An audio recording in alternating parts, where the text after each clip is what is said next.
बिस्मिल्लाहिर्रहमानिर्रहीम। अस्सलाम वालेकुम व्यूवर्स, वेलकम टू सारा नूरीज़ किचन। आज मैं आपके लिए एक बहुत ही मज़ेदार किस्म की मिठाई की रेसिपी लेकर आई हूँ जो कि है कोकोनट स्वीट, और ये सिर्फ दो चीज़ों से बनने वाली है। इसके लिए आपको ज़्यादा चीज़ों की ज़रूरत नहीं है और इसमें ना ही आपको किसी किस्म की कुकिंग करने की ज़रूरत है। तो अगर आपके घर कोई दावत है, कोई फंक्शन है, कोई खुशी का मौका है, तो आप फटाफट इसको बनाकर अपने मेहमानों को और अपने घर वालों को खिलाकर मुंह मीठा कर सकते हैं और पार्टीज़ में भी बना सकते हैं और दाद वसूल कर सकते हैं। तो चलें स्टार्ट करते हैं। इसके लिए मैंने सिर्फ दो चीज़ें ली हैं। सबसे पहले मैंने इसमें 2 कप डेसिकेटेड कोकोनट डाला है, यानी कोकोनट का पाउडर डाला है, और उसके साथ ही मैंने इसमें 1 टिन पैक कंडेंस्ड मिल्क का डाल दिया है। तो बस यही दो चीज़ें हमने डालनी है और आप देखिएगा कि कितना मज़ेदार किस्म का हमारा मीठा तैयार होता है, मिठाई तैयार होती है। तो ये मिठाई जो है वो बहुत ही मज़े की होती है। व्यूवर्स, आप इसे ज़रूर ट्राई कीजिएगा।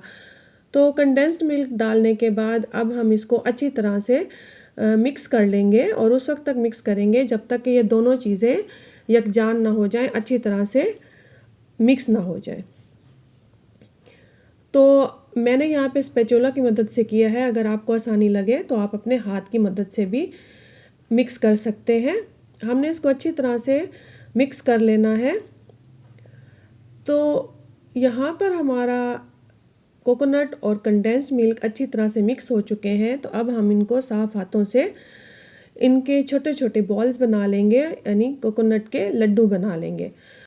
बॉल बनाने के बाद अब हम इसको थोड़ा सा फ्लैट कर लेंगे। इसको फ्लैट करने के बाद अब मैं इसमें ड्राई फ्रूट डालूँगी।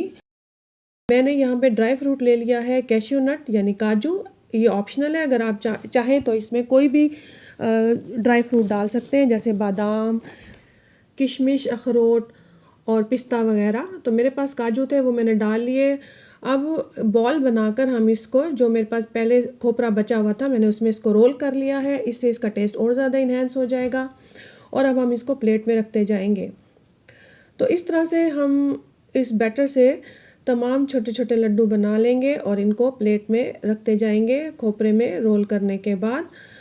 तो व्यूवर्स, कैसी लगी आपको ये रेसिपी? अगर आपको मेरी रेसिपी अच्छी लगी हो तो मेरा चैनल ज़रूर सब्सक्राइब कर दें, वीडियो को लाइक और शेयर ज़रूर कर दें।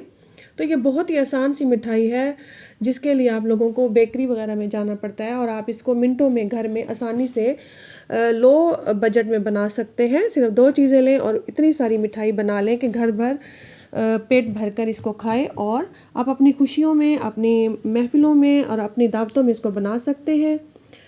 Thanks for watching. अल्लाह हाफिज़।